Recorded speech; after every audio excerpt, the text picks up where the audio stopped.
Hi అండి, welcome back to avocado. ఈరోజు recipe వచ్చేసి హెల్దీ డ్రై ఫ్రూట్ లడ్డూస్. ఎలాంటి షుగర్స్ వాడకుండా న్యాచురల్ స్వీట్నెస్తోనే ఎలా చేయాలో చూద్దాము. అండ్ ఈ లడ్డూస్ వల్ల ఎన్నో హెల్త్ బెనిఫిట్స్ ఉన్నాయండి. హెల్దీగా స్వీట్ తినాలి అనిపించినప్పుడు, లేదంటే ప్రెసెంట్ ఇప్పుడు ఈ రంజాన్ సీజన్లో ఇఫ్తార్ టైంలో ఇన్స్టెంట్గా ఎనర్జీని ఇవ్వడానికి ఈ లడ్డూస్ చాలా హెల్ప్ చేస్తాయి. ఇంకా లేట్ చేయకుండా ఈ లడ్డూస్ని ఎలా చేయాలో ఇప్పుడు చూద్దాం. ముందుగా స్టవ్ ఆన్ చేసుకుని ప్యాన్లో 1 స్పూన్ నెయ్యిని యాడ్ చేసుకోండి. నెయ్యి కొంచెం వేడైన తర్వాత ఇందులో 1/2 కప్పు బాదంని ఇలా చిన్నగా కట్ చేసుకుని యాడ్ చేసుకోండి. ఇవి వెయిట్ వైజ్ వచ్చేసి 35 గ్రామ్స్ అండి. బాదం వేగడానికి కొంచెం టైం ఎక్కువే పడుతుంది. సో అందుకనే ముందుగా బాదంని యాడ్ చేసుకుని 2 నుంచి 3 నిమిషాల వరకు లో ఫ్లేమ్లో ఫ్రై చేసుకోవాలి. ఈ బాదం కొంచెం ఫ్రై అయిన తర్వాత ఇందులో 1/2 కప్పు జీడిపప్పుని కూడా ఇలా చిన్నగా కట్ చేసుకుని యాడ్ చేసుకోండి. ఇవి కూడా వెయిట్ వచ్చేసి 35 గ్రామ్స్ అండి. వీటిని 1 నిమిషం పాటు ఫ్రై చేసుకోవాలి. చూడండి, జీడిపప్పు కొంచెం ఫ్రై అయ్యాక ఇప్పుడు ఇందులో 1/2 కప్పు వాల్నట్స్ని కూడా చిన్నగా కట్ చేసుకుని యాడ్ చేసుకోండి. ఇవి వెయిట్ వచ్చేసి 35 గ్రామ్స్ అండి. వీటిని మరో నిమిషం పాటు లో ఫ్లేమ్లోనే వేయించుకోండి. ఈ నట్స్ అన్నీ వేపేసి పౌడర్ చేసుకోవడం కన్నా ఇలా చిన్న ముక్కలుగా కట్ చేసుకుని యాడ్ చేసుకుంటేనే తింటున్నప్పుడు ఆ క్రంచ్ అనేది బాగా తెలుస్తుంది. నెక్స్ట్ ఇక్కడ నేను మిక్స్డ్ సీడ్స్ తీసుకున్నానండి. సన్ఫ్లవర్ సీడ్స్, పంకిన్ సీడ్స్ కలిపి 1/2 కప్పు తీసుకున్నాను. ఇవి కూడా వెయిట్ వచ్చేసి 35 గ్రామ్స్ అండి. మీ దగ్గర ఇంకే సీడ్స్ ఉన్నా, ఏ డ్రై ఫ్రూట్స్ ఉన్నా సరే యాడ్ చేసుకోవచ్చు. లైక్ పిస్తా కానీ, వాటర్మెలాన్ సీడ్స్ కానీ, ఏదైనా మీ దగ్గర ఏముంటే అవి యాడ్ చేసుకోండి. నేను చూపించేవే వేసుకోవాలి అనేమి లేదు. నాకు అవైలబుల్గా ఉన్న వాటితో నేను చూపిస్తున్నాను. వీటిని కూడా యాడ్ చేసి బాగా ఫ్రై చేసుకోవాలి. ఇవన్నీ కరెక్ట్గా ఫ్రై అవ్వడానికి ఒక 8 నుంచి 10 మినిట్స్ వరకు టైం పడుతుందండి. కానీ ఒకటి మాత్రం ఇంపార్టెంట్, లో ఫ్లేమ్లోనే పెట్టి ఫ్రై చేసుకోండి. చూడండి, ఇవి బాగా ఫ్రై అయ్యాయి కదా.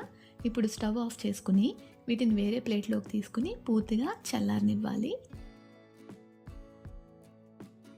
ఇప్పుడు ఈ లడ్డూలోని స్వీట్ కోసం నేను ఇక్కడ 1 కప్ డేట్స్ తీసుకుంటున్నానండి. ఈ డేట్స్లోంచి పిక్కలు మొత్తం తీసేసి తీసుకున్నాను.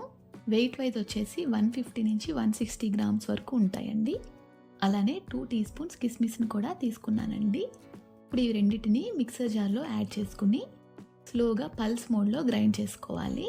చూడండి, ఇలా మనకి కొంచెం పేస్ట్ లాగా అవ్వాలి. ఇప్పుడు స్టవ్ ఆన్ చేసుకుని అదే ప్యాన్లో ఇంకో స్పూన్ నెయ్యి యాడ్ చేసుకోండి. నెయ్యి వేడైన తర్వాత మిక్సీ పట్టుకున్న ఈ డేట్ పేస్ట్ని ఇందులో యాడ్ చేసుకుని డేట్ పేస్ట్ అనేది సాఫ్ట్గా అయ్యే వరకు మనం కుక్ చేసుకోవాలి. వేడికి డేట్ పేస్ట్ అనేది కొంచెం లూజ్ అవుతుందండి. ఇలా స్పూన్తో తీసుకుంటూ లో ఫ్లేమ్లో మంచి సాఫ్ట్గా చేసుకోవాలి. 2 మినిట్స్లోనే మనకి డేట్ పేస్ట్ అనేది సాఫ్ట్ అయిపోతుంది. చూడండి, ఇలా సాఫ్ట్ అయ్యాక ఇందులో ఫ్రై చేసి పెట్టుకున్న ఈ డ్రై ఫ్రూట్స్ అన్నీ యాడ్ చేసుకోవాలి. అలానే 1/2 టీ స్పూన్ ఇలాచీ పొడిని కూడా యాడ్ చేసుకోండి. ఇప్పుడు ఈ నట్స్ అన్నీ డేట్ పేస్ట్లో బాగా కలిసేలాగా కలుపుకోవాలి. చూడండి, ఇలా మొత్తం కలిసిన తర్వాత స్టవ్ ఆఫ్ చేసుకుని ప్లేట్లోకి తీసుకుని కొంచెం వేడి తగ్గే వరకు ఉంచండి.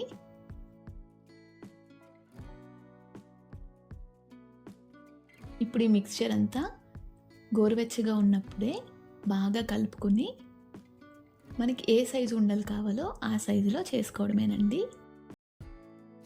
ఈ డ్రై ఫ్రూట్ లడ్డూస్లో మెయిన్ టేస్ట్ అనేది మనం నట్స్ వేయించే దాన్ని బట్టి ఉంటుందండి. కరెక్ట్గా నట్స్ అనేవి వేగితేనే మనకి ఆ క్రంచీగా చాలా బాగా అనిపిస్తుంది. అంతేనండి, చాలా సింపుల్గా చేయొచ్చు ఈ లడ్డూస్ని. ఇక్కడ నేను చూపించే క్వాంటిటీస్తో 10 నుంచి 12 లడ్డూల వరకు అవుతాయి. మరి మీరు కూడా ఈ హెల్దీ లడ్డూల్ని తప్పకుండా ట్రై చేసి మీకు ఎలా కుదిరాయో కామెంట్ సెక్షన్లో చెప్పండి. అలానే వీడియో నచ్చితే లైక్ చేయండి, మీ ఫ్రెండ్స్కి షేర్ చేయండి. ఇలాంటి మరిన్ని రెసిపీస్ కోసం మన ఛానల్ని ఇప్పుడే సబ్స్క్రైబ్ చేసుకోండి. మరో మంచి రెసిపీతో మళ్ళీ కలుద్దాం.